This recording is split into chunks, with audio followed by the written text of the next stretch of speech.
Your lies are old, your words are broken glass. Your heart is cold, your voice is hollow. Judy Gorman, Positively Wall Street, here on Democracy Now!, breaking the sound barrier. I'm Amy Goodman. This is the War and Peace Report. The headline of the Houston Chronicle Sunday, Enron masked loans as sales. Nearly $1.4 billion in asset sales Enron recorded in recent years were little more than thinly disguised loans. This according to an independent bankruptcy examiner who issued a report. The 6 transactions outlined in the report also raised substantial questions about the role large investment banks played in financing the transactions. Banks like J.P. Morgan Chase and Citibank among Enron's largest creditors in the company's bankruptcy proceedings. And raising serious questions, again, about Ken Lay, the former CEO of Enron. We're going to talk about Enron right now. While the World Bank is often the target of criticism for the social and environmental impacts of its lending practices, another type of international financial institution has rapidly overtaken the bank, known as the export credit and investment insurance agencies. Like department store credit cards, rich countries use them to provide credits or loans to poor countries so that they'll buy the goods and services from the rich country and its corporations, like Enron. The result is that nearly half the debt incurred by developing countries to the industrial world is because of these export credit and investment insurance agencies. We're joined by Congressmember Ron Paul, who has raised questions about these, as well as Aaron Goldheimer, who is a social scientist at the Environmental Defense Fund in Washington, D.C. Can you talk about the ECAs and their relationship to companies like Enron, one of their biggest clients? Are you speaking to me, Amy? Yes. Amy, thanks for having me on. You're exactly right. Export credit agencies are government agencies and taxpayer-backed institutions, and almost all of the rich countries have them. And they essentially exist to get other countries, and especially developing countries, to buy our products from our corporations. And so essentially they subsidize the activities of multinationals in other countries. And so Enron is a perfect example. Enron was actually one of the largest clients of the 2 export credit and investment insurance agencies of the United States, and those 2 are the Export-Import Bank and OPIC, the Overseas Private Investment Corporation. And so U.S. taxpayers, through these 2 institutions, provided or insured $2.3 billion of Enron activities in other countries, about 15 Enron projects in other countries.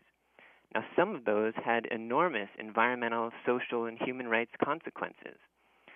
So it's really an amazing practice, an amazing secretive kind of institution that not many people recognize. You also have these companies like Boeing, like Halliburton, Cheney's oil company, General Electric, Northrop Grumman, Lucent Technology, Chevron, Texaco, Caterpillar, Dell, Enron, lobbying Congress. Why can't they lobby for themselves?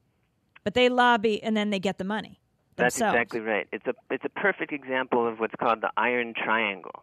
So these institutions in the United States, again, it's EXIM, the Export-Import Bank, and OPIC, they provide these hundreds of millions, billions of dollars of financing to these corporations for their activities in other countries. So then these corporations turn around and lobby Congress to make sure that the tap keeps flowing. And then, of course, Congress supports these agencies, and the agencies support the corporations. So it's a perfect triangle that the public doesn't really understand mostly. Congressmember Ron Paul, Texas Republican, you're one of a handful of congressional critics of these ECAs. Can you talk about how they operate in Congress? Well, they work by through the special interests, and they do get these contracts. Of course, everybody knows how the military-industrial complex works. But if we send money either indirectly through the IMF or the World Bank, which is supposed to go to food, all funds are fungible, and these funds are spent back here, and it's the special corporations who do get these funds. So it is a tremendously profitable business for the corporations like Halliburton, and I think it was the Brown and Root Company that is owned by Halliburton that really brought this to light, 20, 30 years ago under LBJ how this thing really got started. Explain. You're saying Halliburton? Well, Halliburton owns Brown and Root, but Brown, who was from Houston, was the one that worked through with LBJ, who would raise funds, put special people in office, and then vote these funds, and these contracts would go back to Brown and Root or companies like Halliburton, and they do all the infrastructures around the world. You know, even like in Bosnia right now, these companies are making huge sums of money. Or if you build an air base in Saudi Arabia, which inevitably can't be used by us, and it is the reason why people really can't stand us over there. Literally billions of dollars are being spent over there, and our corporate giants are the ones who get these contracts. Looking at a piece in the New York Times that talks about how now there is a major lobbying powerhouse like the United States Chamber of Commerce, the National Association of Manufacturers, and companies like United Parcel Service, Verizon, United Technologies, Bechtel, Oracle, Citigroup, and Bank of America that have formed this Coalition for Employment Through Exports, whose sole job is to protect the bank from budget cutters. So they get the money, but it's not seen as corporate welfare because it's the agency that gets the money, and then these companies get the millions. Well, they're here all the time, and they're the ones who run things, and it's interesting that most people could understand why a conservative Republican who gets a lot of support from the businessman will support this. But it's supported across the board. Liberal Democrats do it too because they get talked into believing that some of these agencies will help, the poor people. But I'm convinced that these programs end up taking money from the middle-class Americans and poor Americans, not rich Americans because they can avoid the taxes. The money's taken over and they're given to, rich governments that are used for military purposes, and it ends up helping the corporations back here.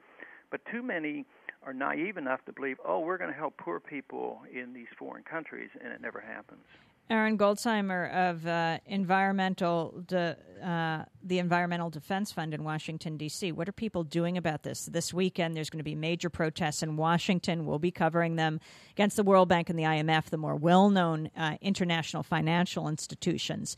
How much will these be brought up, these ECAs? Well, as you say, this week is to some extent devoted to the World Bank and IMF, which are rightfully cause for great concern. But I think people are coming to realize the role that export credit agencies play in what's being called corporate-led globalization. And so export credit agencies are being raised in various of the teach-ins and seminars and different activities that are going on this week. I think people are coming to realize that the way I look at it is that you have this system of corporate-led globalization, and the institutions that are more well-known are the World Bank and the IMF and the WTO, the World Trade Organization. And the role that those organizations play is, to some extent you can see them as the artillery that open developing countries up by imposing different kinds of policies like privatization and trade liberalization and capital account liberalization. But then what a lot of people are beginning to understand is that it's the export credit agencies that are really providing the direct financial support to the companies, to the corporations, to go into the developing countries and do their activities. Well, I want to thank you both very much for being with us. If people want to get more information, Aaron Goldsheimer, where can they go on the web or call? Yeah, there are a couple of good websites. One is Act Global, ACTGLOBAL.org/ECAs, ECAS. And another one is ECA Watch, ECA-Watch, WATCH.org. And Ron Paul, your website. RonPaul.org. Well, I want to thank you both for being with us. Finally, back on the issue of Iraq, we're going to go to one of your colleagues on the House International Relations Committee, Congressmember Cynthia McKinney, to see how she questioned Congressmember General Colin Powell, Secretary of State. But do you have any plans to go to Iraq like the West Virginia's Congressmember Ray Hall did? No, I was invited to go with him, and I just don't make trips like that. I don't see that much of a benefit, and from my viewpoint, it just might really backfire on me.